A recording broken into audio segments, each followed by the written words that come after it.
বিয়ে করা ভালো নাকি সিঙ্গল থাকা এই প্রশ্নটা কিন্তু আজকের না, মানে শত শত বছর ধরেই মানুষ এটা নিয়ে ভেবে আসছে। তো আজকে আমরা এই চিরন্তন বিতর্কের একদম গভীরে যাব আর ব্যাপারটা দেখব প্রায় ৪০০ বছর আগের বিখ্যাত দার্শনিক ফ্রান্সিস বেকনের চোখে। চলুন শুরু করা যাক। দেখুন, বেকন তার বিখ্যাত প্রবন্ধটা শুরুই করেছেন এই অসাধারণ একটা উক্তি দিয়ে। শুনলেই কেমন মনে হয়, তাই না? যে পরিবার মানেই যেন এক ধরনের শিকল, যা মানুষকে তার ভাগ্যের কাছে একদম দুর্বল করে দেয়। আর এটাই কিন্তু আমাদের আজকের আলোচনার মূল সুরটা ঠিক করে দিচ্ছে। কিন্তু তিনি ঠিক কি বোঝাতে চেয়েছিলেন এই কথাটা দিয়ে? একজন বিবাহিত মানুষ কি আসলেই তার ভাগ্যকে অন্যের হাতে তুলে দেয়? আর সবচেয়ে বড় প্রশ্নটা হল, ৪০০ বছর পরেও আমাদের সমাজে এই বিতর্কটা কেন এত জীবন্ত, এত প্রাসঙ্গিক? চলুন এই বিশ্লেষণের মধ্যে দিয়ে আমরা সেই উত্তরগুলোই খোঁজার চেষ্টা করি। আচ্ছা, তো এই যে এত গভীর কথাগুলো, এর পেছনের মানুষটা কে ছিলেন? চলুন প্রথমে তার সাথেই একটু পরিচিত হয়ে নিই। ফ্রান্সিস বেকন, তিনি শুধু একজন দার্শনিকই ছিলেন না, তাকে কিন্তু ইংরেজি প্রবন্ধের জনকও বলা হয়। তার লেখার একটা বিশেষ ধরন ছিল, যেটাকে বলা হয় অ্যাফোরেস্টিক স্টাইল, মানে তিনি খুব ছোট ছোট বাক্যে অসাধারণ গভীর কথা বলে দিতেন। আর এই শক্তিশালী লেখার ক্ষমতার কারণেই তিনি জীবনের জটিল বিষয়গুলোকে একদম সহজভাবে তুলে ধরতেন, যা আজও আমাদের ভাবায়। বেকনের জীবনটা কিন্তু বেশ বর্ণময় ছিল। দেখুন, ১৫৬১ সালে লন্ডনের এক সম্ভ্রান্ত পরিবারে তার জন্ম হয়। এরপর তিনি শুধু দর্শনেই থেমে থাকেননি, আধুনিক যে সায়েন্টিফিক মেথড বা বৈজ্ঞানিক পদ্ধতি, তারও একজন অন্যতম পথ প্রদর্শক হয়ে ওঠেন। তার বিখ্যাত লেখা, যেমন ধরুন নবম অর্গানাম বা তার প্রবন্ধগুলো, এগুলো পড়লেই বোঝা যায় জ্ঞান আর নতুন কিছু জানার প্রতি তার আগ্রহটা কতটা গভীর ছিল। বেকনের সবচেয়ে দারুণ ব্যাপার হল, তিনি কিন্তু তার প্রবন্ধে কোনো একটা পক্ষ নেননি, বরং তিনি মুদ্রার দুটো পিঠই আমাদের সামনে তুলে ধরেছেন। তো চলুন প্রথমে দেখে নেওয়া যাক বিবাহিত জীবনের পক্ষে তার কি কি যুক্তি ছিল। বেকনের মতে পুরো ব্যাপারটা হলো দুটো পথের মধ্যে একটাকে বেছে নেওয়ার মতো। একদিকে আছে দায়িত্বের পথ, মানে পরিবার, সামাজিক বন্ধন, অনেক দায়িত্ব। আর ঠিক তার উল্টো দিকে আছে স্বাধীনতার পথ, একদম ব্যক্তিগত স্বাধীনতা আর চিন্তামুক্ত একটা জীবন। বেকনের যুক্তিগুলো কিন্তু শুধু আবেগের কথা না, বরং খুবই বাস্তবসম্মত। তিনি দেখিয়েছেন যে বিয়ে কিভাবে একজন মানুষকে আরও ভালো, আরও দায়িত্বশীল করে তোলে। পরিবারই আমাদের ধৈর্য ধরতে শেখায়, বোঝাপড়া বাড়ায় আর ভবিষ্যতের জন্য পরিকল্পনা করতেও সাহায্য করে। আর এই সবকিছুই কিন্তু আমাদের ব্যক্তিগত বিকাশের জন্য খুবই জরুরি। কিন্তু মুদ্রার তো আরেকটা পিঠও আছে, তাই না? চলুন এবার তাহলে অবিবাহিত জীবনের স্বাধীনতার দিকটা দেখা যাক।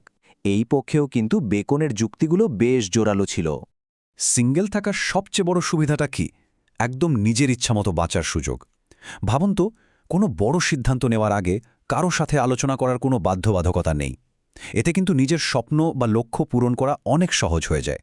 তার উপর আর্থিক চাপও অনেক কম থাকে, যা ব্যক্তিগত স্বাধীনতাকে যেন একটা নতুন মাত্রা দেয়।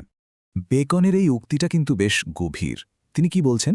যে অবিবাহিতা মানুষেরা সেরা বন্ধু, সেরা মালিক বা সেরা কর্মচারী হতে পারে।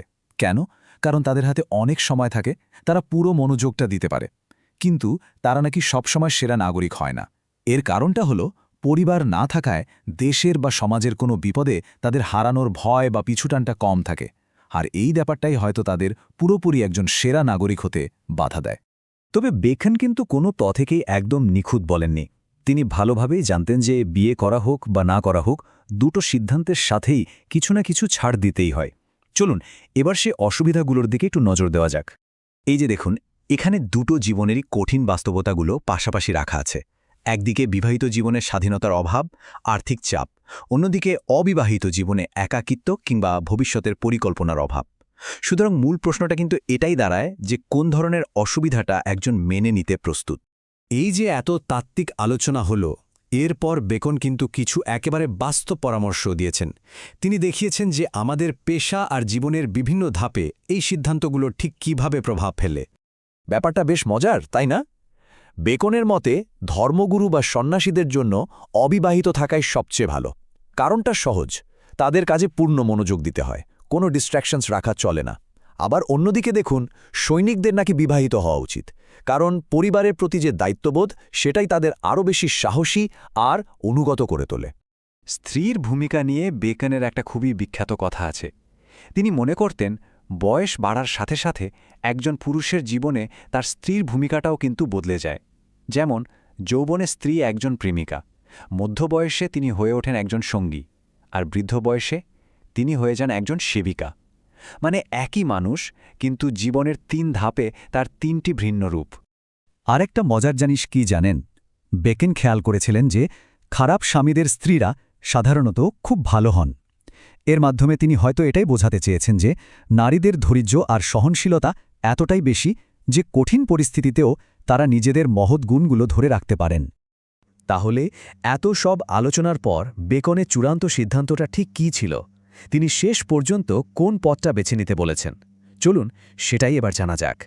বেকনের পরামর্শটা ছিল একটা মাঝামাঝি পথ বেছে নেওয়ার। তার মতে খুব কম বয়সে বিয়ে করাটা একরকম বোকামি, কারণ তখন মানুষ অপরিণত থাকে। আবার একদম বুড়ো বয়সে গিয়ে বিয়ে করারও কোনো মানে হয় না। তাই তার পরামর্শ হলো, যখন জীবনে একটা স্থিতিশীলতা আসে সেই সময় বিয়ের সিদ্ধান্ত নেওয়া উচিত। দেখুন, বেকেন কিন্তু আমাদের হাতে কোনো সহজ উত্তর তুলে দেননি, বরং তিনি আমাদের ভাবার জন্য কিছু প্রশ্ন রেখে গেছেন। তিনি প্রায় 400 বছর আগে যে সুবিধা অসুবিধাগুলোর কথা বলে গেছেন, সেগুলো কিন্তু আজও আমাদের জীবনেরই অংশ। এখন প্রশ্ন হলো, এই আধুনিক যুগে এসে সেই হিসাবটা কি আসলেই একটুও বদলেছে, নাকি আমরা সবাই এখনও বেকেনের দেখানো সেই একই পথের দ্বিধা নিয়ে দাঁড়িয়ে আছি?